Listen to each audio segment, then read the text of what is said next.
اللہ رب العزت نے جتنے بھی انبیاء کرام اس دنیا میں بھیجے ہیں، تمام کے تمام انبیاء کرام لوگوں کو اللہ رب العزت کی توحید کی طرف بلاتے رہے، اور اللہ رب العزت نے جتنے رسولان نظام تھے ان کی اطاعت ان کے امتیوں کے لیے ضروری قرار دی۔ اللہ رب العزت نے ارشاد فرمایا وَمَا أَرْسَلْنَا مِن رَّسُولٍ إِلَّا لِيُطَاعَ بِإِذْنِ اللَّهِ، کہ ہم نے کوئی ایسا رسول نہیں بھیجا کہ جس کی اطاعت نہ کی جائے۔ دوستان ذوالفقار، اسی طرح حضور نبی کریم صلی اللہ علیہ وآلہ وسلم کے بارے میں اللہ رب العزت نے ارشاد فرمایا اطیعوا اللہ و اطیعوا الرسول، اطاعت کرو اللہ کی اور اطاعت کرو اس کے رسول۔ پھر ارشاد فرمایا من یطع الرسول فقد اطاع اللہ، رسول کریم صلی اللہ علیہ وسلم کی اطاعت ہی اللہ کی اطاعت ہے۔ قل ان کنتم تحبون اللہ فاتبعونی یحببکم اللہ، اے محبوب فرما دیجئے اگر تم اللہ سے محبت کے دعوے دار ہو فاتبعونی، بس میری اتباع۔ تو حضور علیہ السلام کی اطاعت اتباع یہ ضروری ہے، اور سنت مبارکہ کی حجیت پر یہ آیات بینات جو ہیں یہ شہد عادل ہیں، اور بھی بہت ساری آیات ہیں کہ جن کا مطلب یہی ہے کہ حضور نبی کریم صلی اللہ علیہ وآلہ وسلم کی سنت مبارکہ وہ ہمارے لیے حجت ہے، ہمارے لیے ضروری ہے۔ اور اللہ رب العزت نے ارشاد فرمایا لَقَدْ كَانَ لَكُمْ فِي رَسُولِ اللَّهِ أُسْوَةٌ حَسَنَةٌ۔ فی زمانہ ہم دیکھتے ہیں کہ لوگ براہ راست سنت کے خلاف بات نہیں کر سکتے، تو پھر ٹیکنیکل بنیادوں پر وہ ایسی باتیں کرتے ہیں کہ جس سے لوگ سنت مبارکہ سے دور ہو جائیں۔ اور جب ہم بچپن میں تھے تب ہم دیکھتے تھے کہ لوگ نوافل کی بھی بڑی پابندی کرتے تھے۔ ٹھیک ہے، نفل پڑھنا ثواب کا کام، نہ پڑھنے پہ گناہ نہیں، لیکن ایک اچھی چیز ہے، قرب الہی کا ذریعہ ہے نوافل بھی، اللہ رب العزت کی رضا کا ذریعہ ہے، اور ان کی فضیلت پہ احادیث مبارکہ موجود ہے۔ لیکن آہستہ آہستہ نفلوں سے لوگ پہلے دور ہوئے اور اب سنتوں سے بھی دور ہو رہے۔ فرائض نماز پڑھی غائب ہو گئے، مجبوری عذر وہ تو شریعت میں ہر جگہ پہ قابل قبول ہے، لیکن بغیر عذر کے سنتوں کو ترک کرتے جانا اور سنتوں کے نفل کے معنی میں لے لینا، یہ چیز عوام میں اب اس لیے آ رہی ہے کہ بعض لوگ سوشل میڈیا کے ذریعے ان چیزوں کو اسپیشلی طور پر لوگوں کے ذہنوں میں راسخ کرنے کی کوشش کر رہے ہیں کہ سنتیں تو نفل ہوتی ہیں، نفلوں اور سنتوں میں کوئی فرق نہیں، ان کے احکامات بھی ہوئی ہیں۔ تو میں اس حوالے سے تھوڑا سا آپ کی خدمت میں کچھ مروزات پیش کرنا چاہتا ہوں کہ پہلی بات یہ ہے کہ سنتوں کی دو قسمیں، سنت موقدہ اور سنت غیر موقدہ۔ سنت موقدہ وہ ہے کہ جس کو سنن ہدا بھی کہا جاتا ہے اور سنن راتبہ بھی کہا جاتا ہے، اور یہ وہ سنتے ہیں کہ جنہیں حضور نبی کریم صلی اللہ علیہ وآلہ وسلم نے ہمیشہ ادا فرمایا، کبھی عذر کی بنیاد پہ ترک کیا۔ اور سنن غیر موقدہ وہ ہیں کہ جنہیں آپ صلی اللہ علیہ وآلہ وسلم نے کبھی ادا فرمایا، کبھی ان کو چھوڑ دیا۔ پھر ان کے حوالے سے احکامات میں بھی فرق ہے کہ جو سنت موقدہ ہیں ان کے بارے میں فقہائے کرام نے جو بیان کیا ہے کہ جو بندہ سنت موقدہ وہ جس کو حضور اقدس صلی اللہ علیہ وسلم نے ہمیشہ کیا ہو، البتہ بیان جواز کے واسطے کبھی ترک بھی فرما دیا، اس لیے ترک فرمایا ہو کہ وہ جواز کی حد تک رہے، واجب نہ بن جائے، وہ یہ کہ اس کے کرنے کی تاکید فرمائی مگر جانب ترک بالکل مسدود نہ فرما دی، اس کا ترک اصاعت اور کرنا ثواب اور نادراً ترک پر عتاب اور اس کی عادت پر استحقاق عذاب۔ میں اس کی تفصیل تھوڑی وضاحت کے ساتھ بیان کروں گا۔ سنت غیر موقدہ وہ ہیں کہ نظر شرع میں ایسی مطلوب ہو کہ اس کے ترک کو ناپسند رکھے مگر نہ اس حد تک کہ اس پر وعید عذاب فرمائے۔ عام عظیم کہ حضور سید عالم صلی اللہ علیہ وسلم نے اس پر مداومت فرمائی یا نہیں، اس کا کرنا ثواب ہوگا اور نہ کرنا اگرچہ عادتاً ہو موجب عتاب نہیں۔ یہ میں نے جو تعریف بیان کی ہے سنت موقدہ غیر موقدہ کی، یہ بہار شریعت میں مفتی امجد علی اعظمی صاحب نے بھی بیان کی ہے اور فتاوی رضویہ میں اعلیٰ حضرت امام احمد رضا خان صاحب نے بھی بیان کی ہے، فتاوی شامی میں بھی بیان ہوئی ہے اور ہمارے سارے فقہا نے اسی طرح بیان کیا ہے۔ دوستان ذوالفقار، اب جو سنتیں ہم فرضوں کے علاوہ پڑھتے ہیں، فجر میں 2 رکعت نماز سنت ہم پہلے پڑھتے ہیں، ظہر میں 4 رکعت نماز سنت ہم پہلے پڑھتے ہیں، 2 رکعت نماز سنت ظہر کے بعد پڑھتے ہیں، اسی طرح مغرب میں 2 رکعت نماز سنت اور عشاء میں 2 رکعت نماز سنت فرضوں کے بعد، یہ 12 رکعتیں بنتی ہیں۔ عصر کی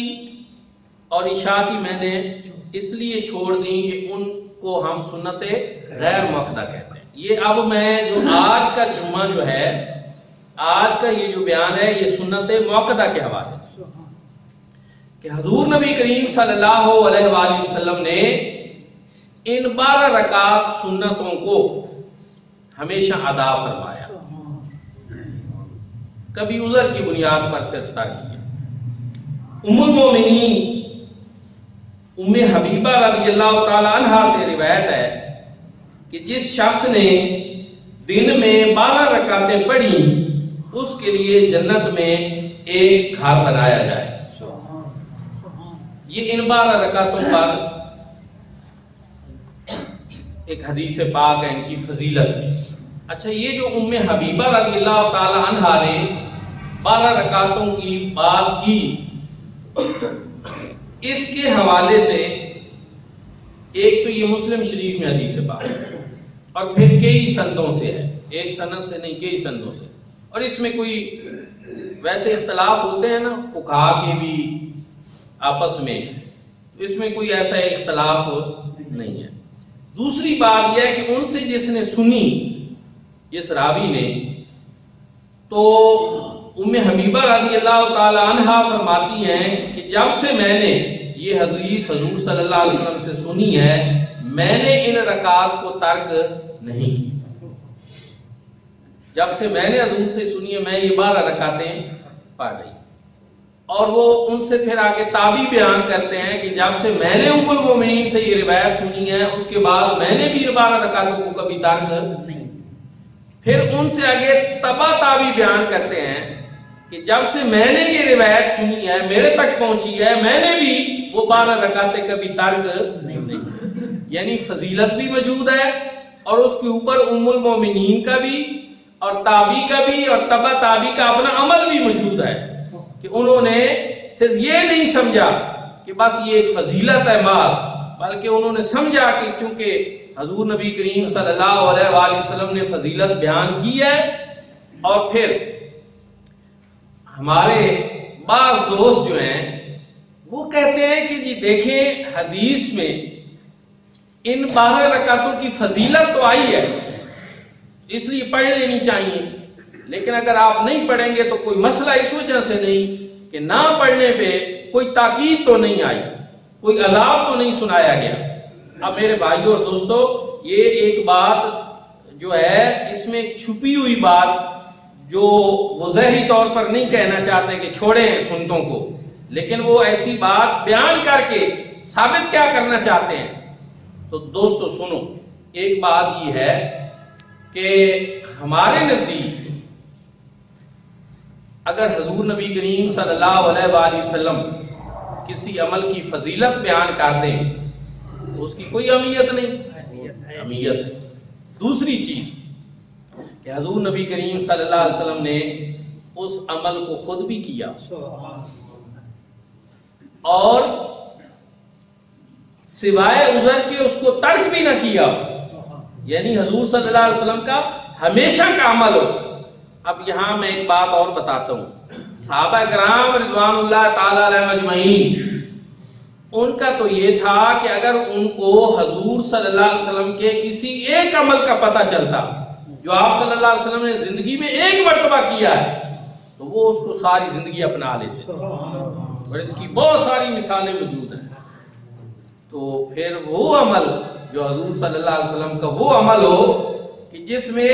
عذر کی وجہ سے تو کبھی چھوڑا ہو، ویسے حضور صلی اللہ علیہ وسلم نے اس کو چھوڑا ہی نہ ہو، تو اہل محبت کے نزدیک وہ کتنا پسندیدہ، کتنا ضروری ہوگا، اور یہ بذات خود ایک تاکید ہے۔ اور دوستو اور بھائیو، پھر مسلم شریف میں یہ روایات آئی ہیں حضرت ام حبیبہ رضی اللہ تعالیٰ عنہ سے، اور ایک روایت حضرت عبداللہ ابن عمر رضی اللہ تعالیٰ عنہما بھی بیان کرتے ہیں کہ میں نے رسول اللہ صلی اللہ علیہ وسلم کے ساتھ 2 رکعت ظہر سے پہلے، 2 ظہر کے بعد پڑھی، اور 2 رکعت مغرب کے بعد، اور 2 رکعت عشاء کے بعد، اور 2 رکعت جمعہ کے بعد پڑھی۔ بہرحال مغرب، عشاء اور جمعہ کی سنتیں میں نے رسول اللہ صلی اللہ علیہ وسلم کے ساتھ آپ کے گھر میں پڑھی۔ کئی روایات موجود ہیں، چونکہ ان میں اتنا کوئی اختلاف نہیں ہے اس لیے ان کی بیان کرنے کی ضرورت نہیں، صرف میں نے آپ کو یہ بتایا کہ آپ کو پتہ ہونا چاہیے کہ یہ جو ہم سنت مؤکدہ جن کو کہتے ہیں یہ پڑھتے ہیں، یہ حضور نبی کریم صلی اللہ علیہ وسلم نے پڑھی، حضور صلی اللہ علیہ وسلم نے ان کی فضیلت بیان کی، صحابہ کرام رضوان اللہ تعالیٰ علیہ مجمعین نے پڑھی، حضور صلی اللہ علیہ وسلم کے ساتھ بھی پڑھی، اور حضور صلی اللہ علیہ وسلم کے علاوہ بھی پڑھی۔ علامہ غلام رسول صحیحی صاحب شرح صحیح مسلم میں بیان کرتے ہیں کہ ائمہ اربع کا اس امر پر اتفاق ہے کہ دن اور رات میں 12 رکعات سنت مؤکدہ ہیں۔ حنفی، شافعی، حنبلی، مالکی، سارے کے سارے ائمہ، ان کا اس پر اتفاق ہے کہ یہ 12 رکعات سنت مؤکدہ ہیں اور ان کو ادا کرنا چاہیے، کوئی اختلاف ہی نہیں۔ ہوتا ہے نا مذاہب کا آپس میں اختلاف کہ ایک چیز حنفیوں کے نزدیک تو ہے لیکن شافعیوں کے نزدیک وہ اس معنی میں نہیں، لیکن یہاں ائمہ اربع، چاروں کے چاروں ائمہ جو ہیں، حنفی، مالکی، حنبلی اور شافعی، ان کا اتفاق ہے کہ یہ 12 رکعات یہ سنت مؤکدہ ہے۔ دوستان ذکر، پھر ایک اور بات کہ کہنے والوں کا کہنا یہ ہے کہ یا تو ہے فرض یا پھر ہے نفل، سنتے تو درمیان میں ہے ہی نہیں۔ یہ لفظ جو سنت کا ہے یہ فقہاء اور محدثین کا بیان کرتا ہے، کوئی اس طرح کی اس معنی میں جو ہے وہ حدیث نہیں آئی یا کوئی چیز نہیں آئی۔ تو دوستان ذکر، جو بندہ یہ باتیں کرتا ہے سوشل میڈیا پہ، وہ کہتا ہے کہ بابوں کا خدا اور ہے، کتابوں کا خدا اور ہے، اور مذاق اڑاتا ہے، بابوں کا خدا اور ہے، کتابوں کا خدا اور ہے، اور ہم ہیں جی مسلم علمی کتابی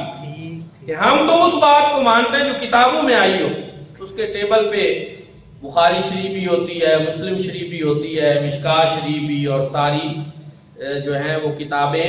سیاستہ کی پڑھی ہوتی ہیں۔ میرے بھائیوں اور دوستوں، اب توجہ سے سننا، مسلم شریف میں جہاں یہ 12 رکعت سنت موقدہ کی روایات ذکر کی گئی ہیں، احادیث مبارکہ بیان ہوئی ہیں سنتوں کے حوالے سے، وہاں اس کے اوپر امام مسلم نے باب کیا باندھا؟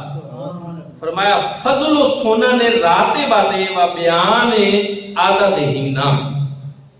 کہ سنتوں کی سنت موقدہ کی فضیلت اور ان کی تعداد کے بیان کے بارے میں انہوں نے 12 رکعت نفل کی بات نہیں کی۔ امام مسلم نے مسلم شریف میں جو باب باندھا وہ سنت کا باب باندھا اور ان کی تعداد بیان کی کہ وہ 12 رکعتیں ہیں۔ میرے بھائی اور دوستو، اب جو بندہ یہ کہے کہ میں بابوں کو نہیں مانتا، میں کتابوں کو مانتا ہوں، تو مسلم شریف جو حدیث پاک کی سیاستہ کی بخاری کے بعد جس کا درجہ ہے، اس میں امام مسلم بیان کر رہے ہیں کہ سنتیں بھی ہیں، کیونکہ انہوں نے باب بھی سنتوں کا باندھ کر اس کے نیچے یہی والی روایات جو ہیں وہ بیان کی ہیں۔ اچھا، پھر دوسری چیز، اس کو امام ترمذی نے بھی جہاں بیان کیا ہے 12 رکعت والی روایات کو، تو انہوں نے بھی جو باب باندھا ہے، باب ما جاء فی من صلی فی یوم و لیلۃ 12 رکعت من السنہ، کہ رات دن میں 12 رکعت سنت پڑھنے اور اس کی فضیلت کا بیان۔ امام ترمذی نے بھی یہی باب باندھا سنتوں کا، ان کو سنت کہا اور یہ حدیثیں ان کے نیچے بیان کی۔ اچھا، امام ابو داؤد، یہ بھی سیاستہ کی کتاب، انہوں نے بھی باب باندھا اور باب تفریع و ابواب التطوع و رکعات سنہ۔ اب یہ تطوع عربی میں نفلوں کو تطوع کہتے ہیں، انہوں نے نفل کی بات بھی کی،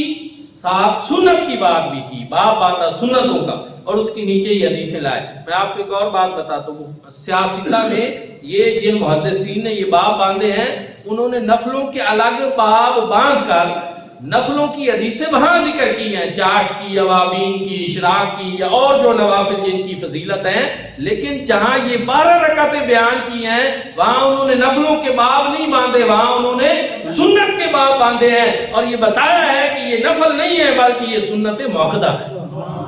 اور ان کی فضیلت بیان ہوئی ہے۔ تو اس لیے میرے بھائیوں اور دوستو، پھر ایک اور چیز میں عرض کا وقت بھی ہوا چاہتا ہے کہ ایک 2 3 4 روایات ہیں، وہ اس طرح کی ہیں کہ بھئی ایک شخص آیا حضور صلی اللہ علیہ وسلم کے پاس اور عربی تھا، اور اس نے کہا کہ مجھے اتنا بتا دے جس پر میں عمل کروں اور مجھے جنت مل جائے۔ تو حضور صلی اللہ علیہ وسلم نے فرمایا کہ تو فرض نماز پڑھ لیا کر، روزے رکھا کر، زکات دیا کر۔ تو اس نے کہا ٹھیک ہے میں اتنا ہی کروں گا۔ تو آپ صلی اللہ علیہ وسلم نے لوگوں کو فرمایا کہ یہ جو کہہ رہا ہے اگر اس نے اسی پر عمل کیا تو پھر جس نے جنتی شخص کو دیکھنا ہو اس کو دیکھ۔ اچھا، اس کے اوپر نا جہاں وہ لوگ جو اب فرضوں پر زور دیتے ہیں، سنتوں کو پسند نہیں کرتے یا سنتوں سے غیر محسوس طریقے سے لوگوں کو روکنا چاہتے ہیں، وہ یہ والی روایات بیان کر کے کہتے ہیں کہ دیکھیں جی حضور صلی اللہ علیہ وسلم نے تو جنت اس بندے کے لیے پکی کر دی جس نے صرف فرضوں کی بات کی، اگر ایسا ہوتا تو وہاں سنتوں کی بات بھی ساتھ ہوتی۔ اب میرے بھائی اور دوستو بات سمجھنا، حدیث پاک میں ایک حدیث ہے، حضور نبی کریم صلی اللہ علیہ وسلم نے ارشاد فرمایا من قال لا الہ الا اللہ دخل الجنہ، جس نے کہہ دیا لا الہ الا اللہ وہ جنت میں داخل ہو۔ اب میں آپ سب سے پوچھتا ہوں کہ کیا کوئی اس حدیث کو سن کر، اس ایک حدیث پاک کو سن کر وہ سنتوں چھوڑ، نفلوں کو بھی چھوڑ دے، سنتوں کو بھی چھوڑ دے، فرضوں کو بھی چھوڑ دے کہ حضور صلی اللہ علیہ وسلم نے سرٹیفکیٹ دیا جنت کا کہ جس نے اتنا کہہ دیا لا الہ الا اللہ وہ جنت میں داخل ہوگا، ہماری تو پھر چھوٹی، ہم نہ نفل پڑھیں گے، نہ سنتے پڑھیں گے، نہ فرض پڑھیں گے۔ تو کوئی اگر یہ معنی لے، مفہوم لے، تو پوری امت اس کو کیا سمجھے گی کہ یہ ایک حدیث پاک کا غلط مفہوم لے رہا ہے، کیونکہ باقی فرامین بھی تو حضور صلی اللہ علیہ وسلم کے قرآن میں بھی ہیں، حدیث میں بھی ہیں، سنتیں بھی ہیں، فرض بھی ہیں، نفل بھی ہیں، ان پر عمل بھی کرنا ہے۔ تو اس کا مطلب یہ ہے کہ یہ اس بندے کا